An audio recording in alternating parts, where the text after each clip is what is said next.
What is up, everyone? I just want to go ahead and get right into it. Competition sucks. I really hate the idea that humanity and just multiple concepts in life do exceptionally well as long as they're competing against other things, because it really sort of like takes away this idea that like being at each other's throats all the time and trying to be better than each other is better than helping one another in some fashion, way, shape, or form. It just seems really weird because, like, as long as I've been alive, it seemed like people helping each other have gotten like much further ahead in life than people who saw each other as adversaries and challenges and things like that. Like, as long as I've been there's I don't believe that there's such thing as a self-made millionaire, because in order for you to earn money, somebody with money has to give you money. I was watching earlier on YouTube a documentary, or somewhat, dedicated to how fungi in some way, shape, or form, like, serve as a wireless internet connection of trees. Like, mushrooms is basically like the way that trees communicate with each other, and they, provide each other with nutrients and things like that. And it's one of the few times you'll ever see trees actually pass they're like messages, so to speak. It's literally like the internet for trees. Look it up. It's actually very complicated. I never really knew anything about fungus before this, so this right over my head a little bit. Speaking of that, another thing too is, while I was actually watching this documentary, it just dawned on me, people didn't always get buried in caskets. I think I've mentioned this before, but people didn't always get buried in caskets. So, like, at some point, way earlier in life, people just stopped where they dropped, or people just got dug in a hole in the ground and didn't get covered or nothing. They just put them back into the land, which makes me think, what if trees are essentially just dead people that grew in a different way, right? I know it's really bizarre to hear, but humans have nutrients, trees have nutrients. Humans have fruit and seeds and all this other stuff. Trees have fruit and seeds and all this other stuff. So it kind of makes you wonder what kind of pricks make the pine firs outside. Get it? Because of the spine. All right.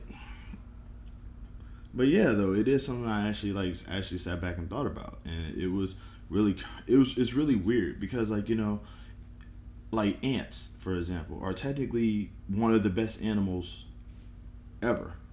Like, if you really look at if you think about it real quick, I really don't like the idea of, digging deep into something to get into something bigger being considered a rabbit hole, because I don't think rabbit holes are nearly as big as ant hills or ant holes.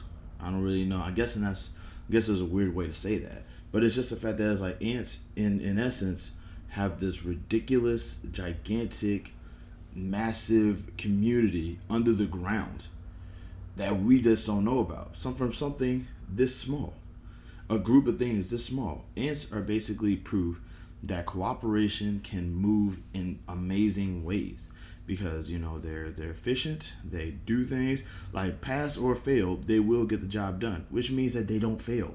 Get it? Pass or fail, they pass. What? Meanwhile, human beings compete with each other on a regular basis, and everything is still kind of terrible. Like, we die fast. We have to have sex as much as possible in order to survive, because if we don't, we really don't have anything else to improve our lives with. We don't make things better. We just put more people out there and just say everything is fine. It's kind of like the equivalent of instead of it's kind of like the equivalent of, instead of trying to grow more food, you just make more children before you starve to death, kind of concept. It's like, well, I'm about to die, better pop out 12 kids and tell them that everything is just fine. How you gonna divide that one food that you had by 12? We'll find a way. So there's that. But yeah, it's like, and I understand competition is somewhat good, because it does kind of help motivate things to do better and sort of evolve. But like, for things that don't evolve, things are going to need help, and sometimes help is efficient. It's like, if competition was better than cooperation, then why why is there such a devotion towards like having children that you're going to take care of? You know, if it doesn't really make any sense. You know, why take care of something and help something and cooperate with something or to improve something else, then just make life miserable for everybody else around you?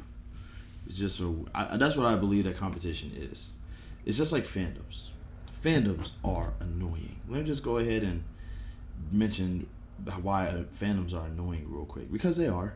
And for those who don't know what fandoms are, just go on the internet, just type in any form of fiction and just look for any kind of communication between multiple people who just happen to share some sort of interest with this fiction. That is fandom.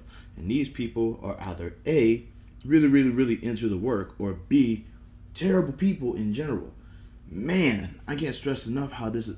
As a wrestling fan, as a wrestling fan, and a guy who wants to be a wrestler, who is undergoing a whole lot of crippling issues in order to prevent that from happening, I have to sort of just go back to devolving into a wrestling fan and dealing with the wrestling and encountering the wrestling fans, and all they do is talk about how company A is better than company B. That's it. That's the majority of the discussion. You know, if you're a DC fan, it's Batman is better than Superman, or we hate Batman, we hate Superman, we love villains. It's like, why?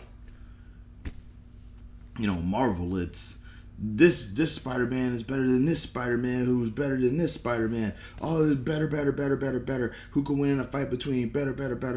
It's like these fandoms are annoying people, and it's just aggravating because of the fact that they don't. It's like they don't want things to be better. They just want to be able to say that something is terrible and feel correct about it.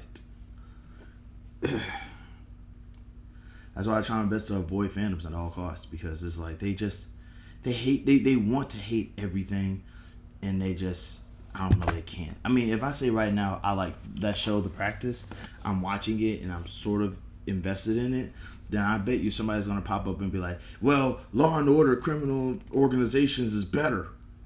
It's like, I never said that. I never said anything was better than anything else. I'm just pointing out that I'm currently watching a show. I really do need to finish that show. That show is about to be off of Hulu in a couple of days, and I'm only on like season 4. By the way, I actually hate The Practice. I'm steering off here, but that's only because I got like a lot of stuff to cover. Not a lot, but just enough. But yeah, I hate The Practice. I mean, I like it because, you know, I've been watching a lot of law shows lately, and so far I've been watching Law and Order SVU. I watched The Shield. Like, I try my best to sort of get an idea of what law can be like from all perspectives. So, shot from the lawyer's point of view, the crime scene investigator's point of view. I wish there was a show dedicated to district attorneys, but The Practice is close because they're based off of lawyers. And I'm telling you, lawyers got it rough, man. Like, this show made me realize exactly how screwed up they got it. But the reason why I hate the reason why I like The Practice is because it gives me a sort of in-depth, romanticized look as what it's like to be a lawyer.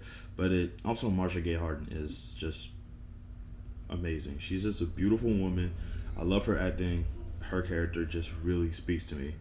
But another thing too is also I realize now that the woman who plays Helen Gamble, I forgot her name. I think it's Laura Flynn Boyle.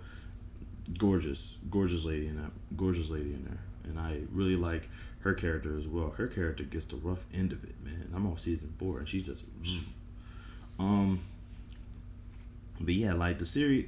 But yeah, like the reason why I don't like the series though is because they really paint Dylan McDermott's character, Bobby Donald, as this perfect dude. Like, they really go out of their way to basically say this guy is a ladies' man. He's good at his job.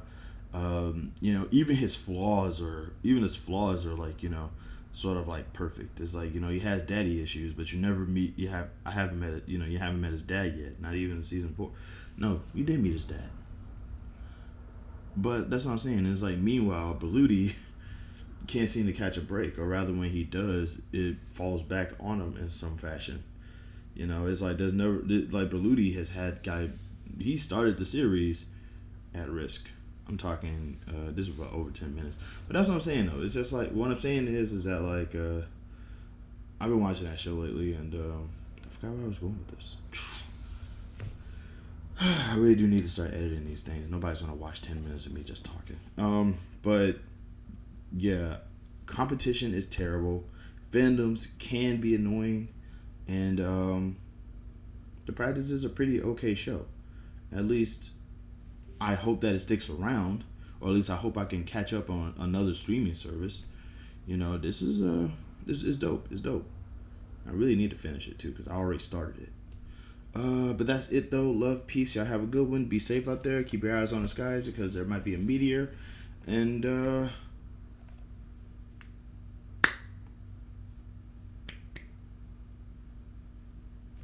I don't know what I was doing. Peace.